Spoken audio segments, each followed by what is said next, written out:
Hey everyone, this is attorney Sarah and Jeanette with Atlanta Divorce Law Group. Thank you for joining our Facebook Live video. Today we are giving away a $100 Visa gift card. To enter the competition, all you have to do is like and share this video. We are answering some great custody modification questions today, and we will also talk about how parenting plans can work during the holidays. Okay, Jeanette, we had a really good question come in from Facebook Messenger. Guys, you can all post your questions to us through Facebook Messenger. They're all anonymous and they don't have to be legal. But this question specifically is really in your powerhouse. I consider you a child custody expert. And it's about when modifications can be done. So the person asks, once a custody modification is done, how long until it can be modified again? And if the child turns 14, does that trump the waiting period until another modification can be done? So what would you answer to that? There's not a specific waiting period for a modification of custody. It's not like child support where every 2 years you can file to have that reviewed. So with custody, you can file again for a modification if there's been a change in circumstances that materially affects the well-being of the child. There's tons of case law about what is a change in circumstances. So the best thing to do is meet with an attorney and say, hey, this is what has gone on since the time of the order. You can't delve into anything that happened before that order. So it's since the time of that order. Is a child struggling in school? Is the custodial parent moving? Maybe the custodial parent is doing drugs or things that would make the child unsafe. So those are the types of things that could lead to a custody modification. Another is parental alienation. Yeah. Sometimes if a parent gets custody but then is so alienating of the other parent with the child, that could give rise to a modification case. So, and I've filed modifications before. This is rare, but within weeks of the final order, but something huge happens, like the custodial parent has a mental health breakdown and is institutionalized. Well, even if that's a week after the final decree, that's a change in circumstance. And how does the child turning age 14 affect the situation? At 14, a child can elect which parent to live with.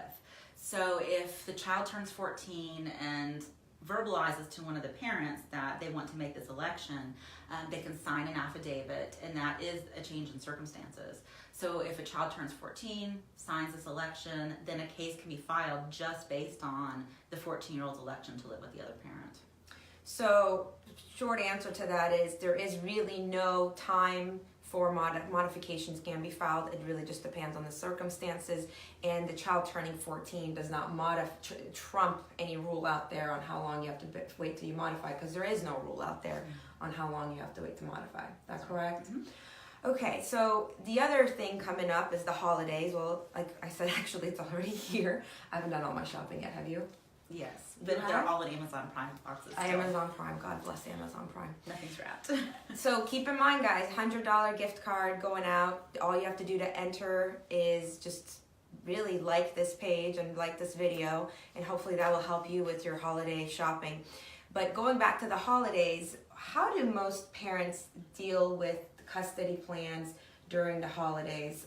For a family that's sharing custody, mom and dad are sharing custody, or have some sort of joint custody plan, what have been some of the best or not so good plans you have seen in dealing with the holidays and how they spend time with the child? Most people typically split the Christmas break. So there's a first half and second half, and you alternate years. How that split varies. A lot of people will do from the time school gets out for the break until the day before Christmas. And then the other parent gets the child the day before Christmas. Actually, I misspoke, until the day after Christmas. So that person has the first half and has Christmas Day. And then the other parent gets the child the day after Christmas, and they have New Year's.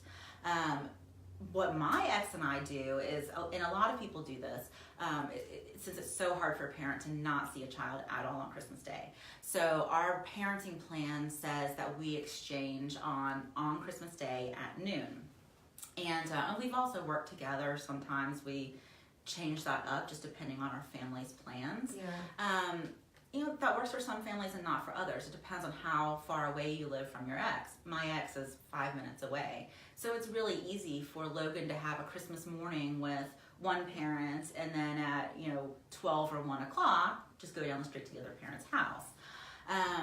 Some other families, it's just easier to alternate years. Yeah. And if a parent has all of Christmas Day, then typically the other parent will have had Thanksgiving, and then that parent will also get New Year's. But it's worked really well for us as far as the Christmas Day, middle of the day alternating. Now, you and I aren't family therapists, but just on what we have seen with a lot of other children, clients that we have helped, and perhaps for you with Logan, is how emotional you get during that drop-off is really what's going to affect how kind of an experience the child has. Because the mother dropping their child off, on Christmas Day to be with dad, or vice versa, how emotional she gets during that drop-off could really impact. That's very true. And kids really want their parents to be happy. And they also have a tendency to blame themselves for a lot of the things that happen as far as they take responsibility for our happiness, don't they? Yes. And so if you're dropping the child off at dad's and the child can tell that mom is really upset by this, a lot of kids will internalize that and think this is my fault. Yeah. I'm leaving mom. They'll have guilt. And that does not need to be on our kids. It needs to be just a lot of divorcing with children is just faking it until you make it. Like you pretend to be happy, but then eventually your emotions catch up and you do become happy.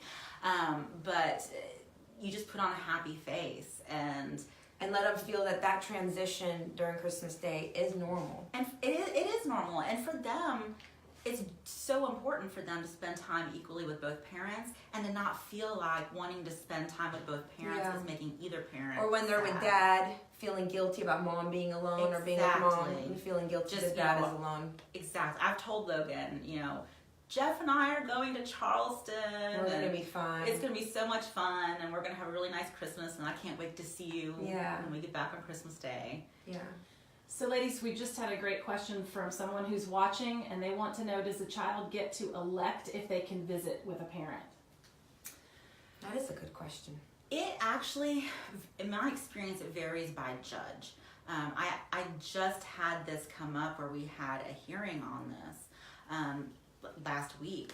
And in that situation, the judge said that typically with a child who's 14 or older, if the child does not want to visit with the other parent, he does want to talk to the child. So we had the child speak with the judge in chambers. We never, I've heard of it happening. I've never, in my cases, actually put a child on the stand. We do everything we can to prevent that. So what we do is we have the child talk to the judge in chambers. Sometimes lawyers there. I prefer lawyers not there so they can speak freely. But the child talked to the judge. The judge felt, this child has thought this through and has legitimate reasons for not wanting to visit the other parent.